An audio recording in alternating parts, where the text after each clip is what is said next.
বানাই দিছে 1100 টাকা। ওয়ারেন্টি আছে 1 বছর, 620 টাকা। এটা আপনার এমটিকে বোর্ড, তারপর গরিলা গ্লাস সহ, গরিলা ডিসপ্লে। এটা 670 টাকায় নোকিয়া 3310। অ্যান্ড্রয়েড মোবাইল নাকি বাটন মোবাইল কিছুই বুঝতেছি না ভাই। এগুলো আপনার নতুন অবস্থায় সমস্যা হলে ডাইরেক্ট গ্যারান্টি, ওটা চেঞ্জ পাবে। 660 টাকায়। হ্যাঁ, ক্যামেরা সহ ডুয়েল টচ। এখানে আসেন তাইলে এক পিস নিতে পারবেন। টাকা এটা কিন্তু ওই স্যামসাং এর গুরু মিউজিক 2 এর মতোই। এটাও 3000 এমপিআর ব্যাটারি, এটা 900 টাকা। গত ভিডিওতে এগুলা রেট দেওয়া ছিল 1330 টাকা, হ্যাঁ, বর্তমানে এটা 1130 টাকা। এখানে যত মোবাইল আছে সবগুলোর 1 বছর ওয়ারেন্টি। প্রথম অবস্থায় আপনার প্রোডাক্ট নিতেছে, ধরেন আইসা উনি ইনভেস্ট ভালো করতেছে, 1 লাখ টাকা ইনভেস্ট করতেছে, তো এই ক্ষেত্রে কিছু প্রোডাক্ট 4-5 পিস করে নিচ্ছে।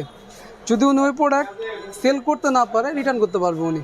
3000 এমপিআর ব্যাটারি, গরিলা গ্লাস, এটাও আশা খেলে ভাঙবে না। মাত্র 620 টাকায় মোবাইল ফোন। আজকের এই ভিডিওতে সরাসরি পাইকারি সন্ধান থাকবে বাংলাদেশের সর্ববৃহৎ market Gulistan Sundarban square super মার্কেটের 4র্থ তলা থেকে। এখানে যত দোকান দেখতে পাচ্ছেন সবই হচ্ছে মোবাইল এবং